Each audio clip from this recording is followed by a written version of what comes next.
Saudações, adeptos dado. Eu estou aqui preparando mais um livro de Shadowrun para a tradução, um livro que eu não posso revelar qual é. E eu estava pensando, já que eu tenho lido uh, Dungeon of the Mad Mage, isso aí foi um negocinho de soltar cheirinho, se precisar. Estou lendo Dungeon of the Mad Mage, que é sobre o Alistair, né? Alistair, que é um dos grandes personagens, os personagens mais poderosos de Forgotten Realms. Se você está estranhando o cenário, é porque agora estou na casa do meu cunhado, aqui em Caxias do Sul. Daqui a pouco eu vou no hospital ver minhas bebês. Mas aí aproveitei que esse negócio estava fritando na minha cabeça e estava querendo muito falar isso. Então eu vou aproveitar e fazer um videozinho rapidinho sobre isso. E muito eu noto que na tradução em geral, especialmente de fantasia, a gente tem a mania de higienizar tudo. O que isso significa? Significa não aceitar uma linguagem mais coloquial em termos que nós consideramos mais nobres, ou mais exóticos, ou mais fantasiosos. Isso acontece por exemplo, nas traduções de Forgotten Realms, que é Alistair Black Cloak, e foi traduzido como Alistair Manto Negro. Mas na minha visão, o Alistair, ele é tipo um ser tão insano que ele nem se chama Manto Negro, ele ia se chamar Capa Preta, pelo menos. Um nome que seria visto como menos elegante em si, assim. Eu entendo uma figura como Kelben, Cajado Negro, era um Sun, assim, que é um título grande, né? É um título nobre, literalmente, o Cajado Negro ter esse nome.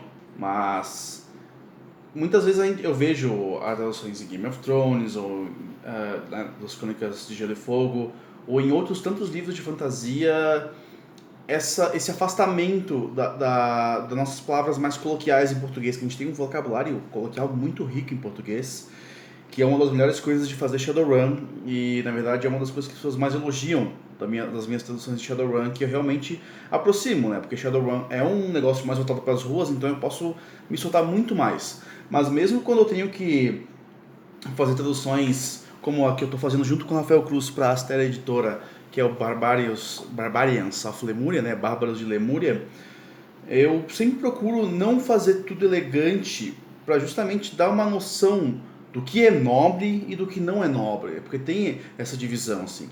Você vai pegar uma cidade ribeirinha, né, uma cidade que fica à beira do rio, você não vai colocar o nome dela de alguma coisa tipo, sei lá, o Rio Profundo. Vai ser Rio Fundo. Vai ser um negócio mais simples.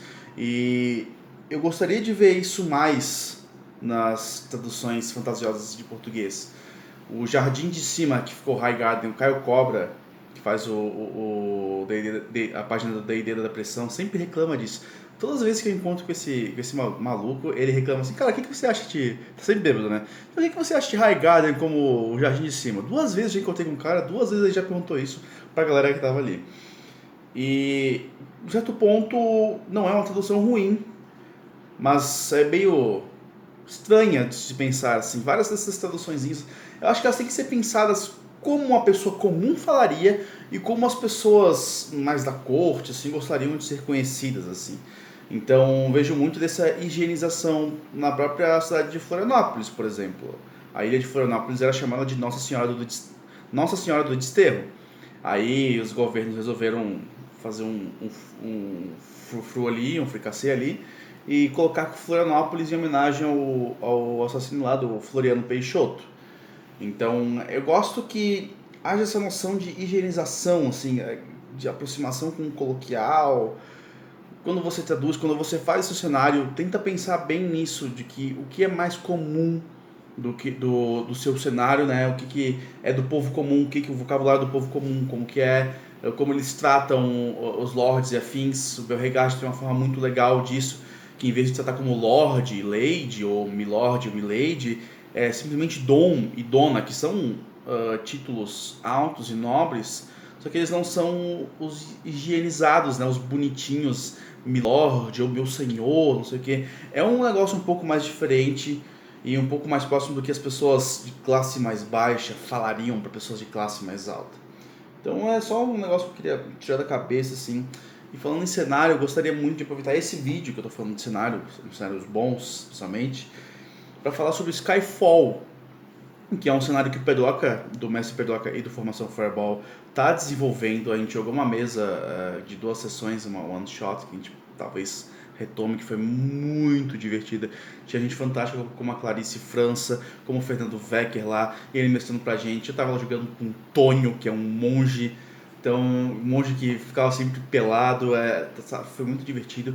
O cenário dele é muito rico, ele estava mestrando uma aventura que vai sair pela Saga Editora, que é uma outra coisa boa que também está em financiamento coletivo, né? Vou fazer uma leve tangente, tô meio louco hoje. Que são aventuras de D&D que vão sair em português, então o financiamento coletivo já está rodando, e o que foi muito bom, porque isso foi antes ainda do anúncio oficial do D&D quinta edição em português. Ou seja, você vai, sei lá, em abril, março, por aí, mais ou menos maio, até junho deve sair, pelo menos os 3 básicos de D&D em português aqui no Brasil pela Galápagos Editora. E você vai ter o material em português e você já vai ter as aventuras da Saga Editora em português para pegar e só jogar. Então, eu vou colocar na descrição um vídeo do Formação Fireball falando sobre essas aventuras da Saga, em que eles dão uma destrinchada todas assim. E também o link do financiamento coletivo das aventuras da DD em português da Saga. E também o link do Skyfall do Pedroca, que na verdade o financiamento não vai ser para financiar o cenário dele, e sim para financiar uma mesa gravada, meio Critical Role, assim, né? Eu mesmo ambicioso falar assim, mas ele convocou pessoas muito boas de produção de vídeo, como a pessoa do Canivete, né? A pessoa que faz o Dungeon Geek. Então, cara, tem tudo para ser muito bom. E a partir do financiamento, ele vai conseguir divulgar o cenário dele, que está muito gostoso. Na viagem pro World RPG Fest desse ano, ele falou muito sobre esse cenário e eu fiquei encantado. É isso aí, gente. Beijo, beijo, falou, falou. E feliz ano novo.